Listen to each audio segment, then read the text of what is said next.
own channel NK Vision 1971 में, and I hope you all will be fine.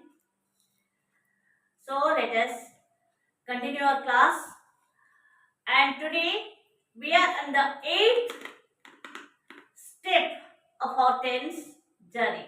It is the 8th day of our tense journey, and on this day we are going to learn about the 8th chapter of our tense, that is past perfect progressive tense.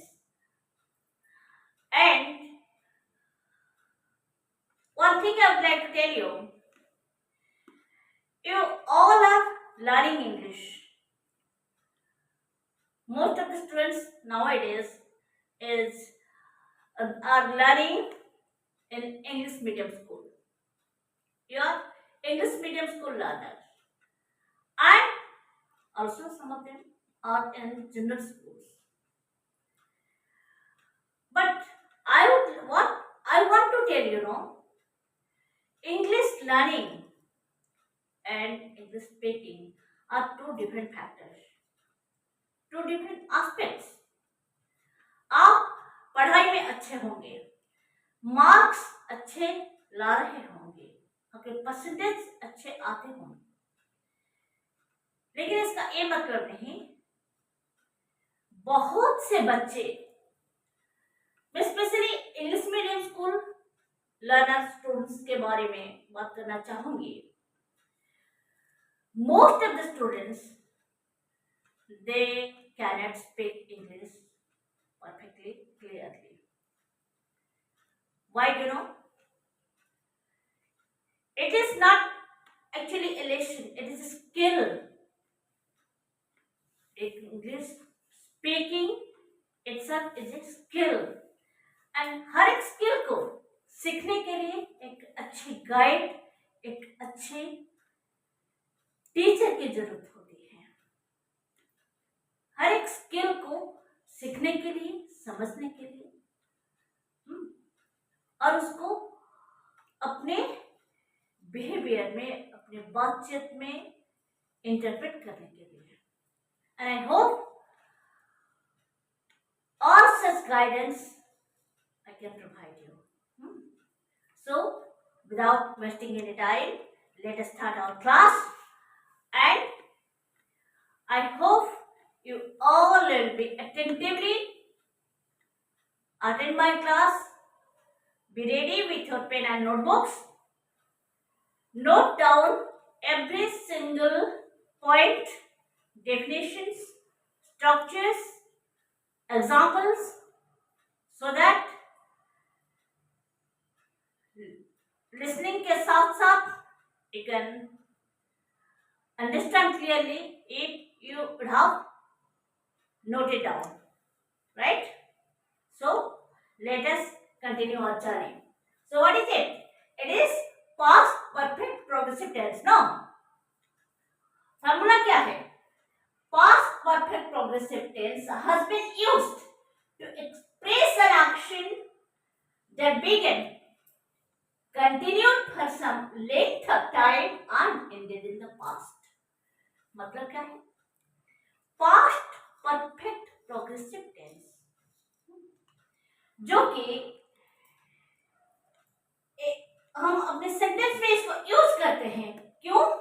Express an action, एक क्रिया, एक कार्य को क्रियान्वित करने में past perfect progressive tense को जब हम अपने सेंटेंस में यूज करते हैं, ये क्या होता है, इसका काम क्या होता है?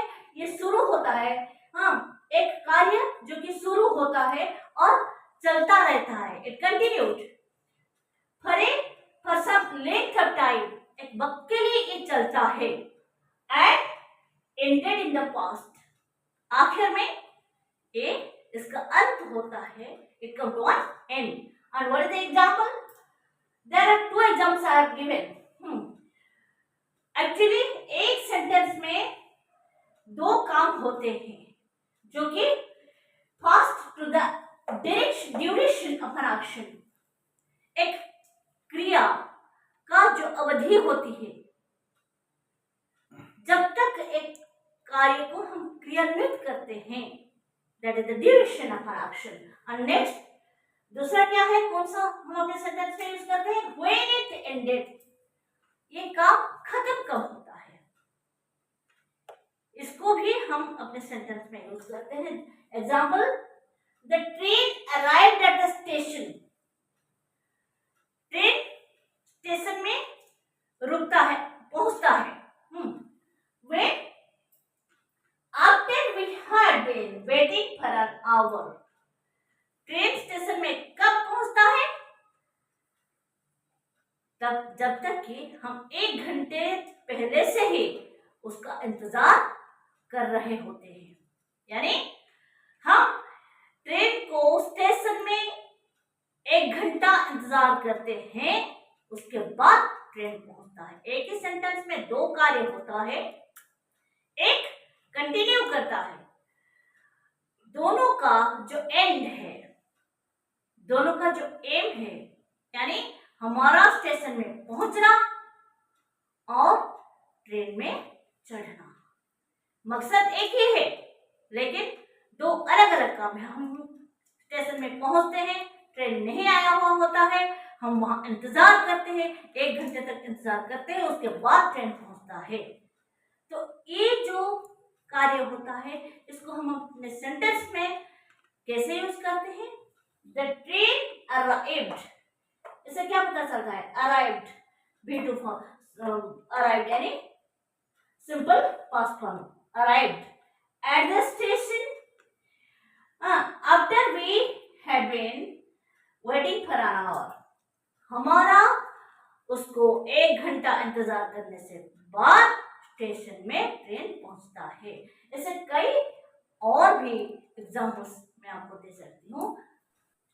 3 नंबर सेंटेंस में हमने क्या लिखा है, they had been playing for 2 hours before it started raining, बारिश होने से 2 घंटे से पहले वो खेल रहे थे। उनका खेलने का काम चल रहा था, कब तक, 2 घंटे तक। जैसे कि हमने कहा है, एक action that continued for some length of time, तो पहला काम कब तक चल रहा था, 2 घंटे तक वो खेल रहे थे। खेल क्यों बंद हुआ, बिफोर इट स्टार्टेड रेनिंग, बारिश हुई तो खेल बंद हो गया। तो बारिश से पहले 2 घंटे तक उन्होंने खेला। नंबर 4 सेंटेंस में, she had been studying all day before she finally understood the lesson, जब तक हम किसी निष्कर्ष में पहुंच नहीं जाते, हमारा काम चलता रहता है, हम अपने काम को कंटिन्यू करते हैं जब तक हमें कोई फाइनल निष्कर्ष ना मिल जाए। और पढ़ाई का तो बात ही छोड़िए, she had been studying all day, पूरा दिन, एक दिन उसने अपने स्टडी में बिता दिया। क्यों, क्योंकि उसने फाइनली अपने लेसन को जब तक सही ढंग से समझ नहीं लेती, तब तक उसने अपनी पढ़ाई को कंटिन्यू रखा। She had been studying all day, पूरा दिन वो पढ़ती रहती थी। Finally she understood the lesson, और कहते हैं ना, कोशिश करने वालों की कभी हार नहीं होती। आप लोगों से भी यही बात कहना चाहूंगी कि don't give up your hope, keep continuing what you want to do and develop your speaking skill until you not get perfection over it, right? And this is, इसको मैंने नोटेड बिलो में लिखा है, all the verbs, इसको समझिए पहले, all the verbs in the past perfect progressive tense, past perfect progressive tense में जितने क्रियाओं के हम इस्तेमाल करते हैं, had been, उसके बाद present participle, and also simple past यानी be to verb, ये सारे all the verbs in the past perfect tense can be expressed using the above mentioned formula। जैसे कि ये जो 4 sentences मैंने लिखे हैं उसको सही ढंग से आप समझिए, पढ़िए, बाय हार्ट करिए और उसमें कोई भी चेंज नहीं होता है। देयर आर नो इरेगुलरिटीज, कोई भी इरेगुलर वर्ब नहीं होता है एक्सेप्ट क्या, the past perfect progressive tense other than the irregular auxiliary, that is क्या, कौन सी इरेगुलर ऑक्सिलरी हमने यूज किया है, हैड। पास्ट प्रेजेंट परफेक्ट में हमने हैव का यूज किया था, have, and third person singular number के लिए हमने हैज यूज किया था। लेकिन यहाँ in past progressive past perfect में had will be remain the same for both plural and singular form, and this is all about our past perfect progressive tense.